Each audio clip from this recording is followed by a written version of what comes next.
Okay, so that's the movement. Let's start.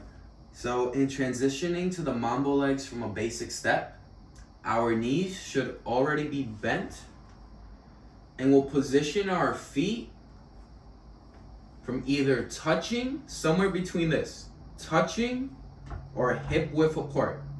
I avoid doing shoulder width as it's really wide.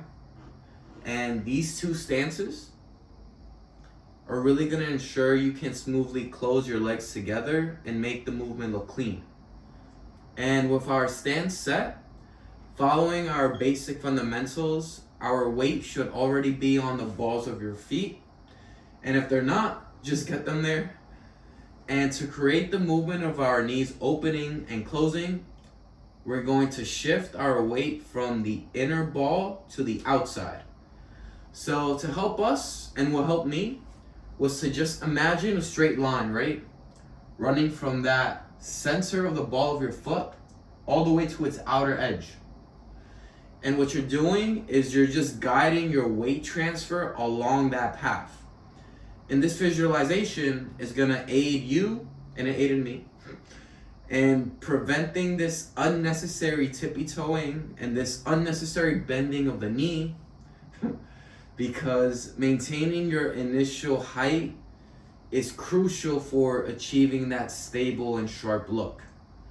And these height variations make us look very unstable and wobbly.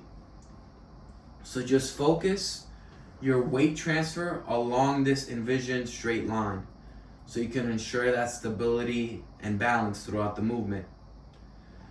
And yeah, one last point is that I see a lot of this, it's giving this shivering dog type of vibe.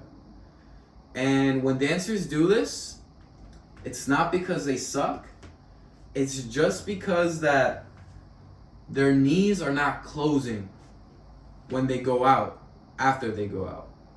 So a helpful cue that I use, especially when I'm social dancing and we don't have the mirrors to help us see what we look like, is that I close my knees and I make sure that I feel my knees touch, or at the very least, my thighs touch. And that's even better, because that way I can confirm that I close my knees and I get that look.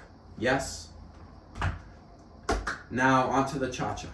So now transitioning into the cha-cha from the basic step, we just position our feet together and we're gonna eliminate as much space between our legs and keeping those knees bent. And now, contrary to the mambo legs, our cha-cha breaks away from that usual focus on the balls of our foot, and instead we're aiming for that full contact on the floor, right? Really embracing that flat foot stance instead of being on the balls. And as we step into that first flat-footed position, that you can already see naturally, coming from it, our hips should be on the other side because that's where our weight is. And when we transfer to that flat foot, our weight is fully going onto it. And I'm extending that knee that I'm stepping with slightly up. And that naturally is gonna accentuate your hip movement. So the sensation I like to think of is sinking. So we're sinking into the floor, and that sensation is what really is gonna make that hip pop. And now it's the same idea again, but shifting to the opposite side, extending that knee a little, transferring the weight, and then cycling back to the starting side to keep that rhythm flowing in our basic. So we're just going side to side. Don't think around or any figure eight shit. And the move is really cha-cha-cha, right? Because there's 3 chas instead of cha-cha. And one key point, you might notice that some dancers, they'll lift their feet for that cha-cha. And that can look a bit off, almost like they're like creeping around. And that really removes the swag, right? that makes it look nice.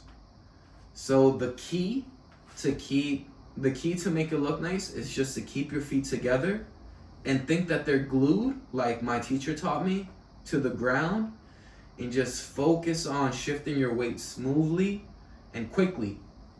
And now for your action step, which is the actual application with the counts. So you can do this at a social. So the way I like to style it best is when we're gonna do the mambo legs in our basic going back and our cha-cha going forward.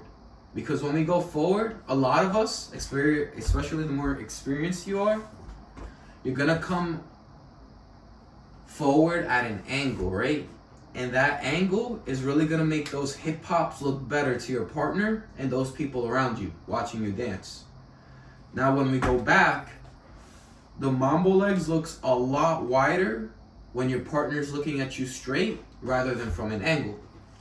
So using leads timing,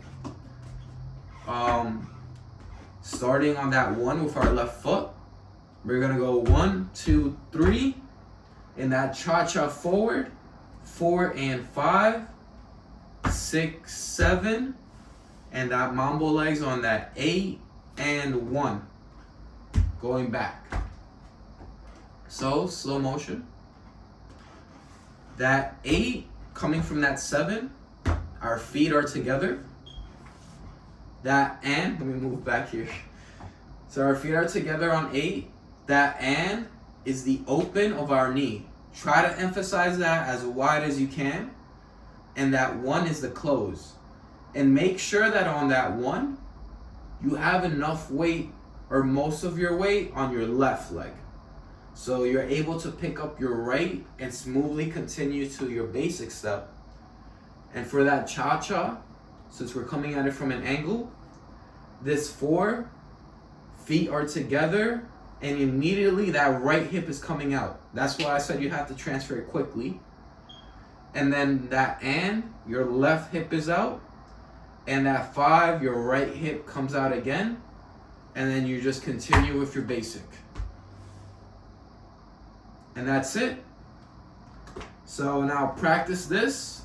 I'll show you how to style it when you're dancing, so you can make it look a lot nicer on an upcoming video.